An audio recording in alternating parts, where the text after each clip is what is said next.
그래도 감사하면 길이 열립니다. 이 말씀을 증거하겠습니다.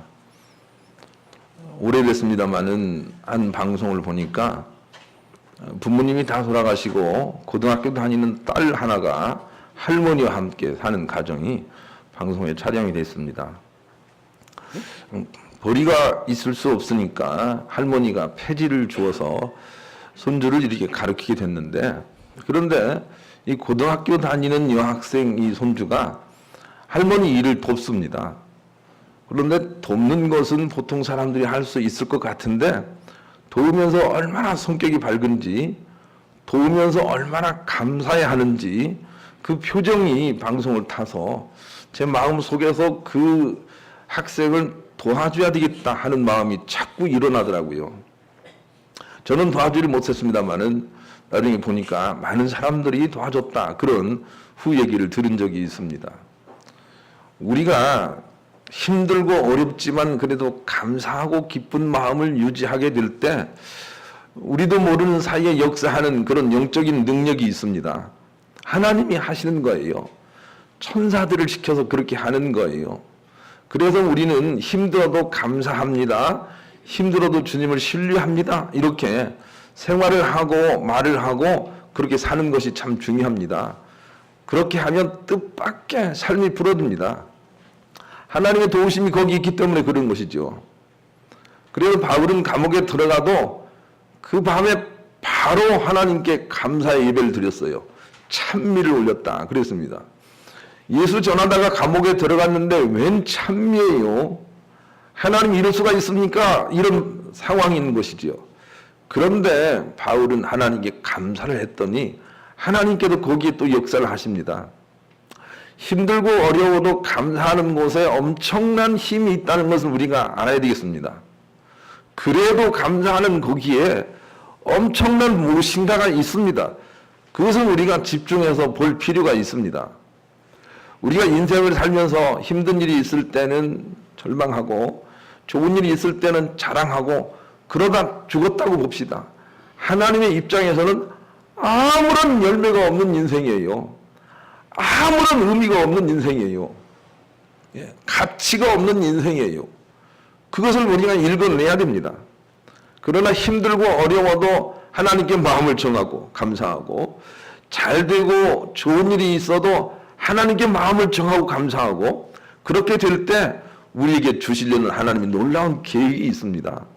그러니 우리는 다윗처럼 하나님께 마음을 정하고 좋은 일이 있어도 감사, 또 나쁜 일이 있어도 감사, 나는 마음에 주님이 정해져 있습니다, 이런 믿음으로 살게 될 때 우리는 예측할 수 없는 놀라운 일들을 체험하게 될 것입니다.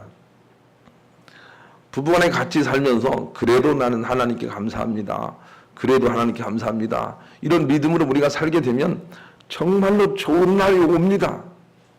그래도 나는 하나님을 신뢰합니다 하고 마음을 거기에 정하고 힘들 일, 어려운 일 또는 기쁜 일을 잘 감사로 감당하면 정말로 좋은 날이 옵니다. 이 정말로 좋은 날이 오는 것을 체험하지 않고는 보통의 삶을 분별해낼 수가 없습니다, 여러분. 그냥 나는 그냥 보통으로 살아, 그것은 이미 실패한 인생이라는 걸 알아야 됩니다. 정말로 좋은 인생을 내가 체험하고 있다고, 이렇게 정말로 좋은 인생, 하나님의 나라를 체험하지 못한 사람은 보통을 구별해내질 못합니다. 정말로 좋은 하나님의 나라를 얻기 위해서는 어떤 일이 있어도 하나님께 감사하는 마음을 가져야 됩니다. 그리고 잘 이겨야 됩니다. 그래야 좋은 날이 오는 것입니다. 그런데 좋은 날이 오는 비밀을 요한이 영적인 영계의 그런 비밀을 우리 가운데 알려주고 있습니다. 그것은 바로 악한 영들의 역사와 관계가 있다는 것입니다. 우리가 힘들어도 하나님께 감사하면 악한 영들이 우리의 영적인 부분에서 손을 떼버립니다. 그리고 우리의 육적인 일로 내려와서 마지막으로 시험을 합니다. 그런데 우리가 어떤 좋은 일이 있든 좋지 않은 일이 있든 상관하지 않고 하나님께 계속 감사하면 그 사단마저도 떠나가되, 그 사단이 마저 떠나가되, 사단이 떠나가는 이치는 사단이 화를 내야만 떠나가더라 라고 하는 것입니다. 이것이 요한이 우리 가운데 가르치는 비밀입니다. 사단이 화를 낼 때만 떠나가더라는 것입니다. 사단을 화내게 해야만 떠나간다 그 말입니다. 즉 무슨 일이 있어도 저 사람은 감사하고만 해. 저 사람은 무슨 일이 있어도 감사할 사람이네. 이렇게 그 사실에 사단이 화를 낼 때, 분노할 때 사단은 비로소 떠나가고 좋은 날이 오더라는 것입니다. 그러니 우리의 의무는 어떤 상황이라도 사단을 화나도록 감사함을 잃지 않는 것입니다. 그래야 사단을 이길 수가 있습니다. 사단이 떠나가면 닥쳐올 놀라운 승리의 차원의 나라를 여러분 기억을 하시죠? 그런 좋은 나라를 얻기 위해서는 우리가 어떤 일이 있어도 감사를 끊어지지 않게 해야 됩니다. 그래야 우리가 사단을 화나게 해서 물리칠 수가 있습니다. 자, 이제 말씀을 한번 보시죠. 17절. 용은 사단이에요. 사단이 어떻게 하면서 떠나는지 17절 읽읍시다. 시작.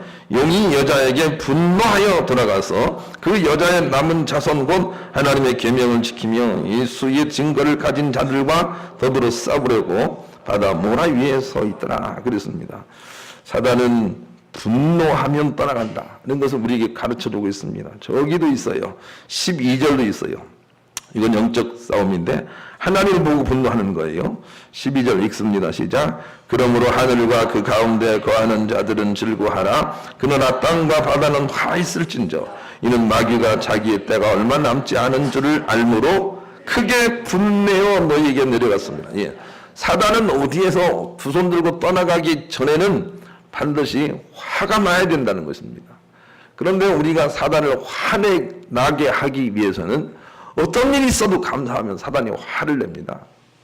그래서 우리는 그래도 감사를 해야 됩니다. 감사를 더 많이 해야 됩니다. 그래야 사단이 떠나갑니다. 제가 여러 번 얘기했습니다마는 한 번은 어떤 청년 하나가 제 눈에 거슬려서 청년을 불러다가 훈계를 했습니다. 너 그래서는 안 된다. 예, 그렇게 한 거지요. 그런데 그 청년이 나는 당연히 화를 낼 줄 알았어요. 그런데 화를 내지 않고 오히려 서서 나에게 저를 끄뻑하면서 목사님 감사합니다. 혼내주셔서 감사합니다. 그렇지 않아도 내가 이렇게 좀 느슨해진 것 같았는데 혼내주시니까 정말 감사합니다. 하고 가더라니까요. 그런데 그런 일이 있고 나서 그 청년에 대한 나의 생각이 너무너무 옛날과 바뀌어버린 거예요. 와, 저 청년 정말 대단하다. 정말 존경할 만하다. 정말 어떻게 저럴 수가 있을까 하고 좋은 생각이 막 이렇게 샘솟아 나는 거예요. 그런데 이건 누가 하는 거지요? 예, 하나님이 그렇게 하시도록 한다는 거죠. 내 마음 속에 있는 마귀 사단을 몰아내 주는 것은 누가 한 것이냐면 하나님께도 그렇게 하신 거라는 거죠. 사단이 분을 내어서 내 마음 속에 떠나가는 것입니다. 사단의 역사는 그렇다는 걸 우리가 알아야 되고, 사단은 우리가 계속해서 감사할 때 화를 내고 떠나간다. 우리의 사명은 사단이 화가 나도록 하는 것이다. 예. 사단의 작전에 말려들지 않는 것이다. 우리가 힘들어도 힘들다고 낙심하지 않는 것이다. 감사하는 것이다. 그러면 사단은 떠나간다 하고 용기의 비밀을 우리 가운데 보여주고 있다고요. 그러니 우리가 그래도 감사해야 됩니다. 그래도 감사합니다. 예. 그래도 감사합니다. 예. 그렇게 하게 될 때 놀랍도록 승리가 예비됐다는 것입니다. 영광의 교회 식구들은 화내면 안 돼요. 화내는 것은 금기예요. 금기. 예. 남 비판하는 것도 금기예요. 내가 손해를 봐요, 여러분. 너 때문에 그렇게 남 탓하는 것도 금기예요. 내가 다시 훈련을 받아야 돼요. 그러나 참고 인내하고 그래도 감사해라고 말하게 될 때 사단이 기겁을 한다는 사실을 우리가 꼭 기억하게 되시기를 간절히 소망합니다. 그래서 우리는 영적 싸움을 해야 되는데, 영적 싸움이란 화날 순간에 화내지 않고 절망할 순간에 절망하지 않는 게 영적 싸움이에요. 사람들은 이 영적 싸움이라는 의미를 너무 모르는 거예요. 영적 싸움은 막 화를 내서 어떤 것을 몰아내는 것을 영적 싸움이라고 생각을 해요. 그렇지 않습니다. 성경이 얘기하는 영적 싸움은 화가 날 일이 있어도 화를 내지 않는 것입니다. 이게 영적 싸움입니다. 놀라운 승리가 있어요. 왜 우리는 이 영적 싸움을 하지 않는지 모르겠어요. 화나는 순간 내가 참아야 된다. 내가 참아야 된다. 하고 영적 싸움을 하지 않는 거예요. 그냥 자연스럽게 화를 내버리는 거예요. 그래서 얼마나 우리 주변 상황들을 나쁘게 하는지 몰라요. 그러면서도 내가 영적 싸움에 지고 있다는 것조차도 모르니 하나님의 안타까움은 말할 수가 없는 것입니다. 다시 한번 말씀드립니다. 화가 날 일이 있을 때도 화내지 않는 것, 절망할 일이 있을 때도 절망하지 않는 것이 영적 싸움이에요. 그래서 영적 싸움을 우리가 계속 해야 돼요. 그런데 싸움을 하지 않고 있는 우리가 안타까운 거죠. 선한 싸움을 싸우라 그렇게 하셨는데 우리는 싸우지 않고 있는 것입니다. 제가 어제 어떤 한 동영상을 봤는데 정말 놀라웠어요. 나는 너무너무 은혜를 받았어요. 여러분에게 잘 전달이 될지 모르겠어요. 산에 가서 약초를 캐는 사람들 중에 소중하게 여기는 것이 하나 있는데 그것이 충영이라는 열매래요.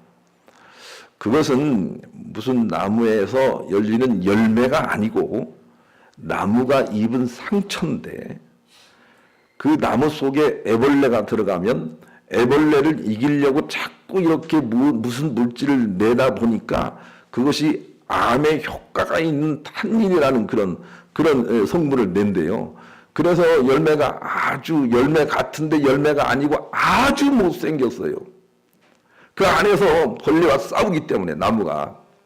그런데 나무가 그 벌레를 이기려고 자꾸 좋은 물질을 내다 보니까 그 열매가 그렇게 암에 좋대요. 귀하겠죠. 그런데 그것을 먹고 나은 사람도 있고 많은 그런 증거들을 동영상을 통해서 봤습니다. 그런데 제게 얼마나 그게 은혜가 쏟아진지 모르겠어요. 하나님께서 우리 가운데 원하시는 바가 저것이구나. 고통이 없는 인생이 하나님께서 우리 가운데 원하시는 바가 아니구나. 우리에게 고통이 닥쳐와도 그것을 이기려고 자꾸 감사합니다, 감사합니다, 감사합니다 하고 자꾸 물리치려고 저항하게 될 때 그 감사 자체가 우리의 육체와 다른 사람들의 암적인 요소를 치유하는 그런 약이 되는구나. 그렇게 은혜를 받은 거예요. 여러분 예수 믿고 그냥 형통하고 예수 믿고 아무 일 없고 이렇게만 생각하지 마십시오. 예수 믿고 고통이 와도 그래도 내가 감사함으로 감사 호르몬을 발해서 나 이것 때문에 나도 건강해지고 내 주변의 모든 사람들을 고쳐나가는 하나님께 쓰임받는 사람이 되어야 되겠다. 이렇게 우리가 은혜를 받아야 돼요. 여러분 주변에 힘들고 어려운 사람, 병이 든 사람이 있다면 꼭 기억을 하십시오. 여러분이 그냥 아픈 게 아니에요. 여러분이 아픈데도 자꾸 감사함으로 호르몬을 내면 여러분의 육체는 자꾸 울퉁불퉁하게 못생겨져 갈 거예요. 그래도 불구하고 그것을 보는 자, 그것을 받는 자, 그것을 먹는 자들이 치유를 받는다고요. 여러분은 그냥 아픈 게 아니에요. 여러분 주변에 아프고 영적인 질병이 걸린 사람들, 그런 사람들에게 치유할 수 있는 기회를 여러분에게 준 거예요. 그래도 감사하게 될 때 얼마나 많은 사람들이 주님의 평화를 누리게 될지 여러분 상상이 되십니까? 힘들고 어려운 사람들에게는 그런 과제가 있는 것입니다. 그런데 그런 영적 싸움을 하고 계시냐 그 말이에요. 우리는 영적 싸움을 하지 않아요. 나 그래도 낙심하지 않겠다 하고 자꾸 영적 싸움을 해야 돼요. 그게 선한 싸움이에요. 선한 싸움. 선한 싸움을 싸우고 이기라. 이렇게 우리가 말씀하잖아요. 그런 마음을 가지고 행군나팔 소리에 우리 찬송가로 우리 하는 영광 돌려보겠습니다. 이 예루살렘 성이라는 것은 우리가 죽어서 갈 천국을 의미하지만 이 땅에서도 우리가 누릴 수 있는 하나님의 나라를 의미하는 거예요. 우리가 하나님 나라 들어갈 수 있다는 것입니다. 그러기 위해서는 그냥 무슨 일이 있어도 감사의 호르몬을 자꾸 입혀가는 거예요. 감사합니다. 남이 나를 욕해도 감사합니다 하고 호르몬을 입혀가는 거예요. 그때 더 많이 나오지 않을까요? 내가 힘들 때 호르몬이 더 많이 나오지 않을까요? 그냥 평범한데 감사하는 것은 정말 호르몬이 잘 나오지 않을 거예요. 그런데 힘들고 어려운데도 감사해 라고 할 때 그 호르몬이 정말로 많은 사람들 치유하는 항암제가 된다는 것입니다. 그러니 우리가 이런 영적 싸움을 하는 존재라는 것을 잊어버리면 안 되겠습니다. 그리고 우리가 감사로 이렇게 싸움을 하게 되면 어느 순간 불현듯 좋은 날이 옵니다. 어느 순간 불현듯입니다, 여러분. 왜 그러냐면 마귀 사단이 떠나가 버리기 때문에 그래요. 마귀 사단이 떠나가는 시점이 있다는 것입니다. 그래서 어느 순간 불현듯 좋은 날이 와버려요. 이제 본문을 다시 한번 보시죠. 마귀사단이 화를 내면서 떠나가 버립니다. 그리고 다른 믿음이 좋은 사람에게로 가요. 예. 여기까지 이기라는 걸 우리에게 가르쳐주죠. 17절 읽습니다. 시작. 용이 여자에게 분노하여 돌아가서 그 여자의 남은 자손 곧 하나님의 계명을 지키며 예수의 증거를 가진 자들과 더불어 싸우려고 바다 모래 위에 서 있더라. 예. 그 사람을 화내서 떠나가 버리니까 어느 순간에 정말로 좋은 날이 옵니다. 아, 이것이 참 행복이구나 라고 하는 걸 누리는 그날이 온다 그 말입니다. 어느 한 청년이 면접을 보러 갔습니다.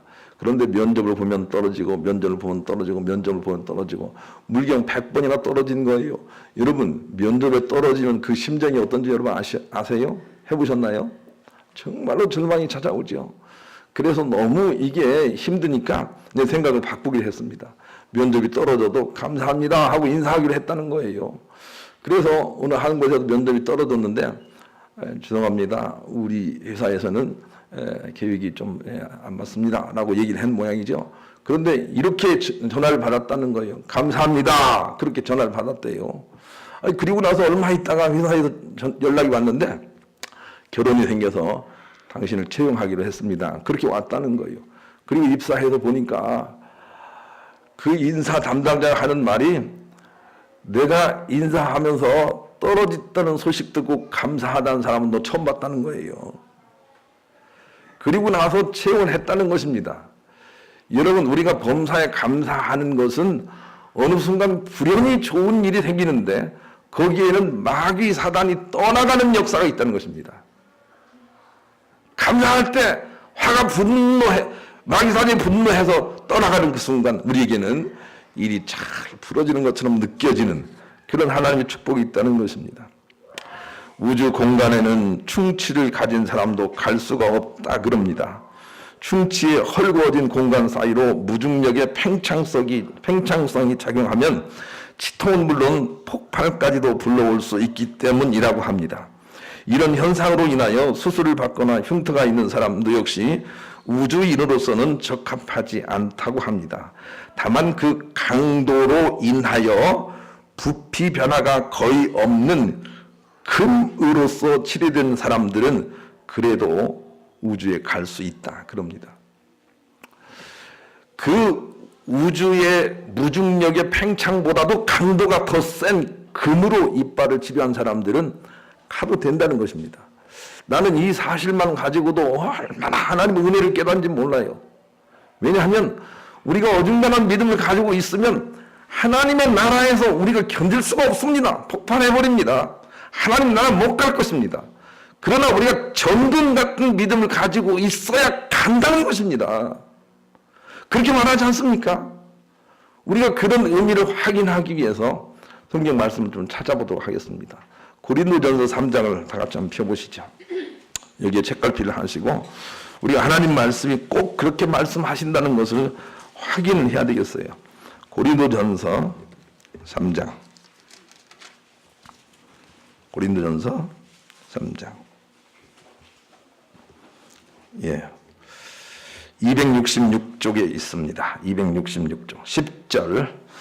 고린도전서 3장 10절 읽습니다. 시작. 내게 주신 하나님의 은혜를 따라 내가 지혜로운 건축자와 같이 터를 닦아두매 다른 이가 그 위에 세우나 그러나 각각 어떻게 그 위에 세울까를 조심할지니라. 11절.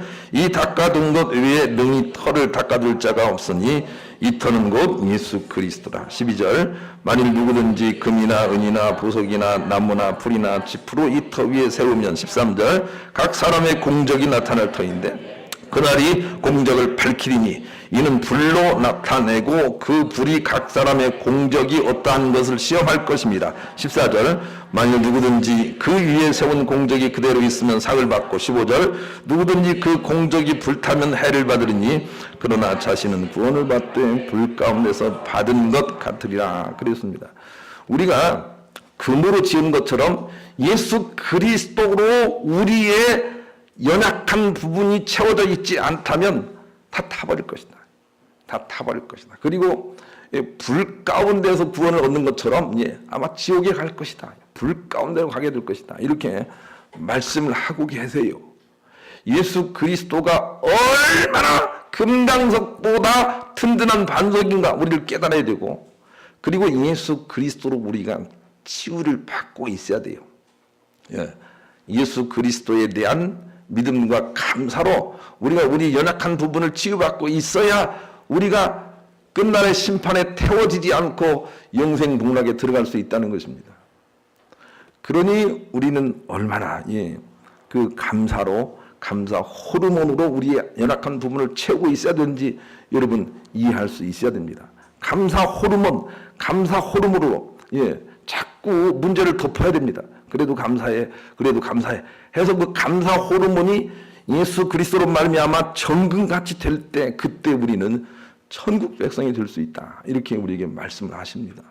그러니 우리가 감사를 넘치게 할 때 어느 순간 사단이 떠나가 버리고 놀랍도록 불현듯 풀어지는 하나님의 축복을 체험할 수 있다, 이렇게 말씀하고 계세요.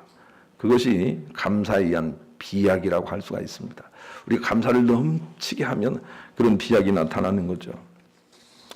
인도의 성자 선다싱이 복음을 전하다 어느 날 네팔의 감옥에 투옥이 되었습니다. 그는 마치 바울처럼 감옥에서도 다른 죄수들에게 열심히 복음을 전했습니다. 그러자 이를 못마땅히 여긴 간수가 그를 냄새가 심하게 나는 독방에 감금시켰습니다. 손과 발을 묶고 옷을 벗긴 채였기 때문에 거머리가 달라붙어 피를 빨았습니다. 그러나 오히려 그는 하나님을 소리 높여 찬양했습니다. 이 모습을 들은 선다싱의 고소자가 화가 나서 간수에게 말했습니다. 선다싱은 고통도 즐거워하는 일로 바꿔내고 있어.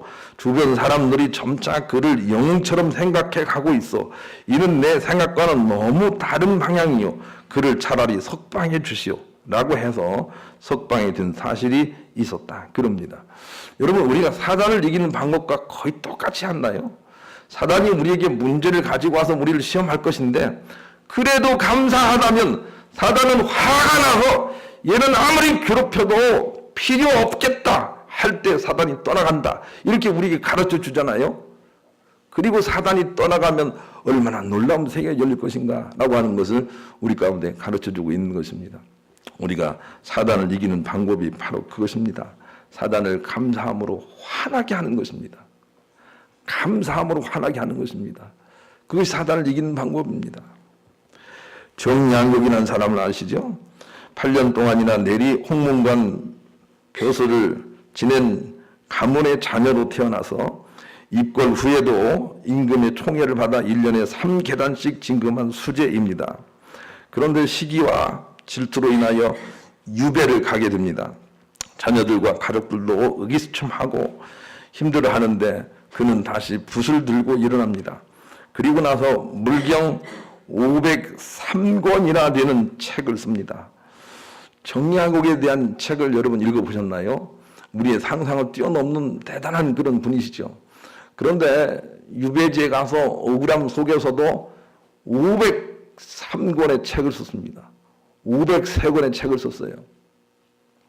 그런데 EBS에서 방송을 하면서 뭐라고 얘기를 하는가 하면, 정약옥은 503번의 승리를 했다, 그렇게 평가를 하고 있습니다. 여러분, 우리의 삶이 그래져야 합니다. 문제가 생겨도 다시 일어나 감사함으로 자꾸 우리가 승리해야 됩니다. 그런데 503번의 승리를 하나님이 값지게 여길 것입니다. 우리에게는 그런 일이 있나 하고 물어봐야 됩니다. 톨스토이는 하나님 앞에서 죄를 깊이 성찰해 보면 그 하나는 하나님을 경외하지 않는 것에 있고 또 하나는 그분에게 감사하지 않는 것에 있다, 그랬습니다. 우리가 하나님께 감사한다는 것은 하나님께 무엇을 드리는 것이 결코 아닙니다. 이것을 오해하면 안 됩니다. 하나님께 뭘 드리는 게 감사가 아니고 내 마음속에 감사의 호르몬이 흐르게 하는 게 감사입니다. 그러고 하나님께서 우리에게 감사를 명하시는 것이지 무엇이 부족해서 명한 게 아닙니다. 하나님 그래도 감사합니다, 하나님 그래도 감사합니다 하고 감사의 호르몬을 자꾸 흐르게 해야 됩니다. 그 호르몬이 할 역할이 엄청나게 큰 것입니다. 하나님은 그 호르몬의 역사를 하는 것입니다. 그러니 우리는 감사를 넘치게 해야 됩니다. 우리가 감사를 하게 되면 사단이 기겁을 합니다. 영적으로 우리가 바라봐야 됩니다. 그런데 우리가 힘든 일이 있어도 감사를 하게 되면 사단이 화를 냅니다. 그리고 떠나갈 준비를 합니다. 그럼에도 불구하고 또 감사를 하면 사단이 떠나가 버립니다. 사단이 떠나가 버립니다. 그리고 사단이 떠나가 버린 심정만이 하나님의 알곡이라고 성경이 말을 합니다. 그것을 향해서 우리가 나가야 되지 않겠습니까? 그냥 우리가 그냥 왔다 갔다 하는 그런 마음을 가지고 살 수가 없는 것이 그것입니다. 굳게 마음을 청하고 이런 일이 있어도 감사하고 저런 일이 감사하겠다 해야 될 이유가 그것입니다. 왜냐하면 그렇게 살지 않는 인생을 하나님은 실패자라고 보기 때문입니다. 하나님은 그런 인생을 실패자라고 보기 때문입니다. 그렇기 때문에 장성한 믿음과 알고 믿음을 향해서 우리가 더 목표를 가지고 나가야 됩니다. 화내지 않는 일, 절망하지 않는 일, 한숨 쉬지 않는 일, 소망을 내려놓지 않는 일, 여기에 목표를 가져야 됩니다. 그리고 우리가 시험을 잘 이기면 그런 좋은 날이 온다는 사실을 꼭 기억을 하시고 영적 전쟁에 이기셔서 예수님과 바울처럼 이 땅에서도 천국을 누리시고 하나님의 칭찬 속에 귀하게 쓰임받으시는 여러분 모두가 되시기를 우리 주님의 이름으로 간절히 축원합니다. 그런 마음을 가지고 복음서가 424장 다시 한번 부르겠습니다. 424장